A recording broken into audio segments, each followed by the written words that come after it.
De la cité de l'Atlantide aux tentacules du Kraken, nos ancêtres se sont demandé pendant très longtemps ce que les océans pouvaient bien nous cacher.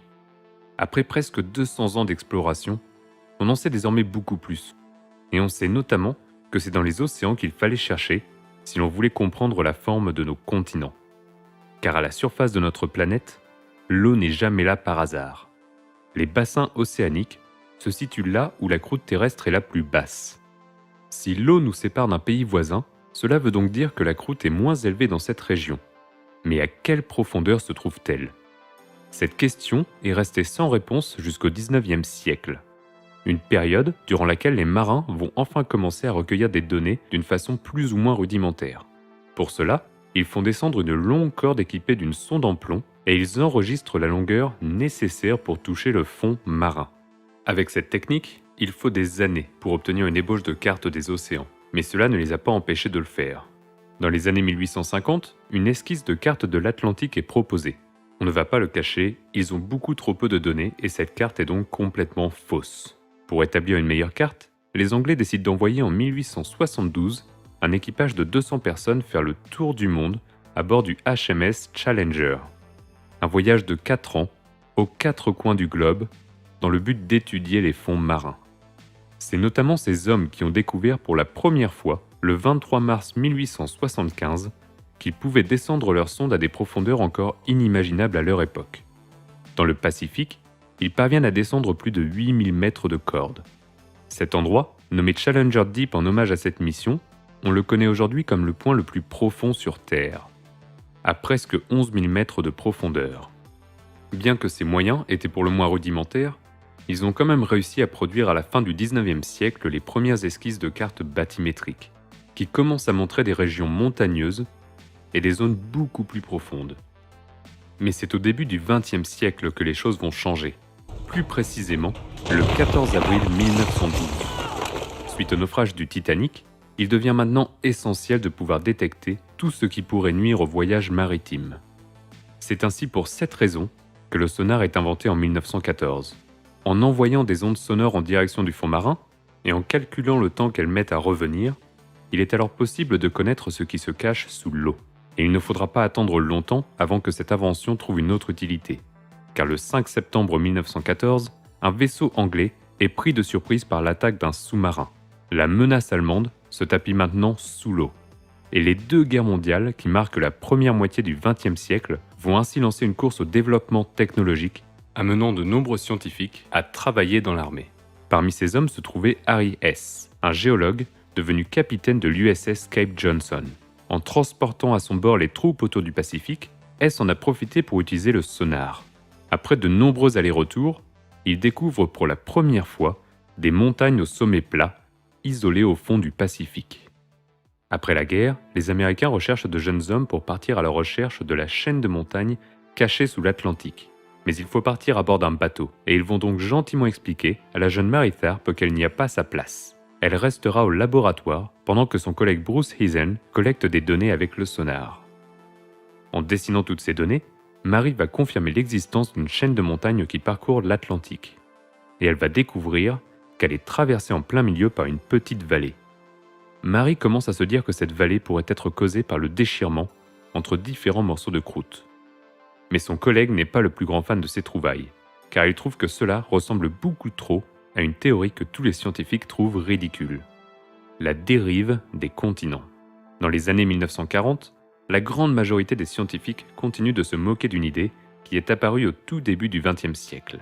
Cette idée, proposée par un météorologue du nom de Alfred Wegener, consiste à dire que les continents n'occupent pas la même position que celle qu'ils occupaient il y a plusieurs millions d'années. Il réunit toute une liste de preuves, comme la similarité des roches de part et d'autre de l'Atlantique, la distribution d'espèces fossiles et la localisation de roches s'étant formées dans un certain type de climat. Par exemple, dans les roches vieilles de 300 millions d'années, vous trouverez les traces d'anciens glaciers dans ces régions, des roches formées par des déserts de sable dans ces endroits, et ici, le charbon formé dans l'ancienne forêt équatoriale. Pour expliquer cette distribution, il regroupe les continents actuels et les recolle de façon à expliquer ses observations, ce qui l'amène à suggérer l'existence d'un ancien supercontinent, la Pangée. Rassembler les rivages de part et d'autre de l'Atlantique nous semble tellement évident aujourd'hui que l'on a du mal à penser qu'il aura fallu attendre le XXe siècle pour qu'une personne le remarque. Eh bien, en réalité, ce n'est pas le cas, car Wegener n'était pas le premier. Il n'aura fallu que quelques décennies, après la découverte du continent américain, pour que la première carte du monde attise la curiosité de son créateur. En regardant les contours de l'Atlantique, Ortelius s'imagine que les Amériques ont été arrachées de l'Afrique et de l'Europe par des tremblements de terre et des inondations. Nous sommes en 1596 et Ortelius avait déjà un élément de réponse, les tremblements de terre. Car les tremblements de terre, tout comme les volcans, ne sont pas répartis aléatoirement à la surface de la planète. La grande majorité sont localisés dans certaines régions.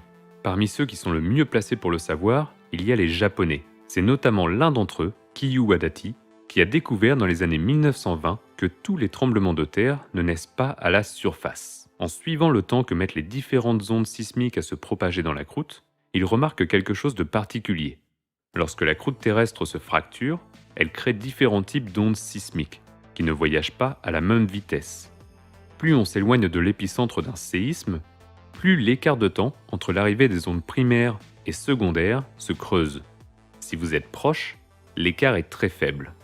Si vous êtes loin, l'écart est plus long. Mais Wadati remarque au Japon que certains séismes sont toujours caractérisés par un écart important. Peu importe où vous vous trouvez à la surface, les ondes sismiques indiquent que vous êtes loin de l'origine du séisme. Et ça, c'est une découverte importante. Certains séismes se forment en profondeur. Plus on s'éloigne de la fosse océanique, et plus les séismes sont profonds.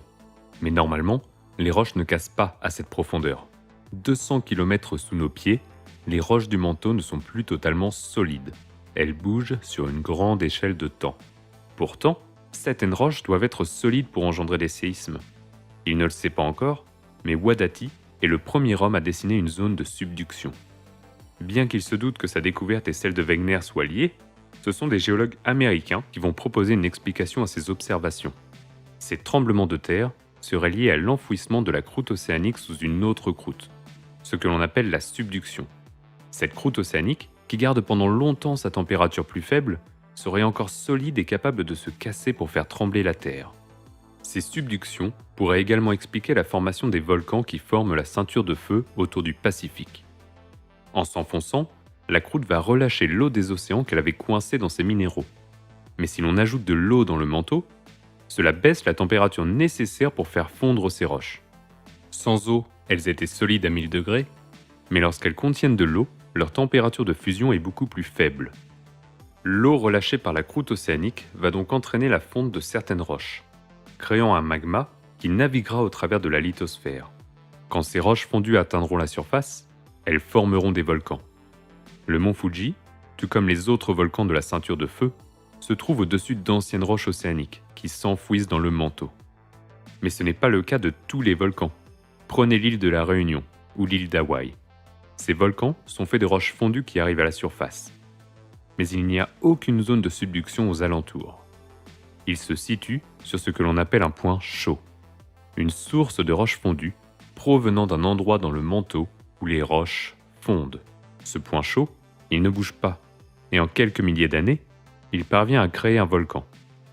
Et si l'on regarde les autres îles, celles qui ne contiennent plus de volcans actifs, on s'aperçoit qu'elles se sont formées de la même façon, lorsqu'elles se trouvaient au-dessus du point chaud. En se déplaçant, la lithosphère a coupé la connexion entre le volcan et sa source de roches fondues. Le point chaud va donc recommencer à zéro en créant un nouveau volcan. Les anciens volcans vont se faire éroder par les vagues et coloniser par les coraux, et vont devenir au fil du temps des atolls. Et souvenez-vous de ce que notre commandant de sous-marin avait trouvé dans le Pacifique. Des montagnes sous-marines avec un sommet plat. Eh bien ce sont d'anciens volcans qui se trouvent maintenant cachés sous les océans. Car plus la lithosphère océanique est vieille, plus elle est froide et plus elle est dense. En devenant plus dense, elle va lentement s'affaisser dans le manteau et elle va attirer les anciens volcans dans sa descente. Mais si la lithosphère s'enfonce lorsqu'elle vieillit, est-ce que l'inverse pourrait expliquer ces mystérieuses montagnes observées par les radars dans l'Atlantique? C'est ce que va proposer Harry Hess au début des années 60. Pour lui, ces montagnes seraient le lieu de naissance de la croûte océanique. Là où les roches du manteau sont près de la surface, elles vont fondre. Souvenez-vous du schéma de tout à l'heure. lorsqu'on expliquait pourquoi les roches fondent dans les zones de subduction. Eh bien, on peut également les faire fondre en diminuant la pression, c'est-à-dire en diminuant leur profondeur. En arrivant à la surface, cette lave va former de nouvelles roches, toutes jeunes et peu denses. C'est pour cette raison que ces montagnes existent. Mais même si elles sont moins denses, ces montagnes ont quand même un sacré poids. Sous l'action de la gravité, elles vont appliquer une force qui va pousser les roches de la croûte océanique de chaque côté. On devrait donc trouver des roches jeunes près de la dorsale et des roches plus vieilles quand on s'éloigne. Mais en 1962, ça reste une hypothèse. Encore faudrait-il pouvoir prouver que l'âge des roches augmente en s'éloignant de l'axe. C'est à ce moment-là, en 1963, que Vine et Matthews décident d'utiliser l'histoire des pôles terrestres. Pour nous, l'aiguille d'une boussole indique toujours le nord. Mais ça n'a pas toujours été le cas. Depuis le début du XXe siècle, et les travaux de Brune et Matuyama, on sait que le nord magnétique n'a pas toujours été au niveau de l'Arctique. De temps en temps, le champ magnétique s'inverse. Il y a 2 millions d'années, l'aiguille d'une boussole aurait pointé vers l'Antarctique. Et on sait durant quelle période le champ magnétique s'est inversé. Si l'on peut mesurer où était le pôle Nord quand les roches de la croûte océanique ont refroidi, on pourrait ainsi savoir quand elle s'est formée. Et on a de la chance, car certains minéraux de la croûte sont magnétiques, c'est-à-dire qu'ils vont s'aligner vers le nord. Quand la lave refroidit, elle va figer la position de ces minéraux. Vine et Matthews ont ainsi pu remarquer que les deux côtés de la dorsale enregistrent exactement la même succession d'inversions. Les roches sont de plus en plus vieilles de chaque côté de la dorsale. Et connaître l'âge de la croûte permet aussi de mesurer à quelle vitesse les plaques lithosphériques bougent. De cette façon, on se rend compte que les plaques sous l'océan Pacifique bougent beaucoup plus vite que celles de l'Atlantique. Cette différence s'explique par la longueur des zones de subduction qui l'entourent. Imaginez tous ces morceaux de lithosphère qui s'enfoncent dans le manteau. Ils pèsent lourd et ils vont donc tirer les plaques vers les zones de subduction. Plus il y a de zones de subduction pour les tirer, plus les plaques bougent vite. Cette action de la gravité sur le mouvement des plaques est peut-être le facteur le plus important dans le déplacement des continents. Pouvoir enfin dater les roches océaniques était le coup de grâce pour ceux qui refusaient encore le mouvement des plaques lithosphériques. Et à l'échelle de l'histoire des sciences, c'était hier. Pour vous donner une idée, Brad Pitt était déjà dans le ventre de sa mère quand cette étude est sortie. La tectonique des plaques, un terme qui est apparu dans la littérature qu'entre 1969 et 1970, est donc une science extrêmement jeune. En l'espace de moins de 2 siècles, cette soif de savoir ce qui se cache sous nos océans nous a ainsi conduit à découvrir comment notre planète fonctionne. La découverte d'une chaîne de montagnes sous l'Atlantique et de fosses incroyablement profondes dans le Pacifique a ainsi amené les géologues qui rentraient de la guerre à découvrir les mécanismes du mouvement des plaques lithosphériques. Des roches jeunes et peu denses qui se forment dans des dorsales et qui poussent les roches plus anciennes. Ces roches deviennent avec le temps de plus en plus denses et elles vont lentement entraîner les volcans dans leur affaissement, avant de complètement s'enfoncer dans le manteau pour créer des zones de subduction. Ces zones de subduction vont déclencher de puissants tremblements de terre et former de profondes fosses sous l'océan, comme celles qui ont tant surpris l'équipage du HMS Challenger. Ces découvertes nous ont permis de comprendre pourquoi les côtes de l'Atlantique se ressemblent tant. Mais elles laissent un mystère. Pourquoi la Méditerranée est-elle si différente ? Pourquoi les tremblements de terre ne sont pas répartis dans une seule zone de subduction ? Et pourquoi y a-t-il de larges îles en plein milieu ? Comment la Corse s'est-elle retrouvée là ? Les réponses seront toutes dans le prochain épisode de Sous nos pieds. Merci à tous d'avoir suivi ce voyage au fond des océans, et n'hésitez pas à vous abonner et à partager cet épisode s'il vous a plu. On se revoit très bientôt pour expliquer les mystères de la Méditerranée.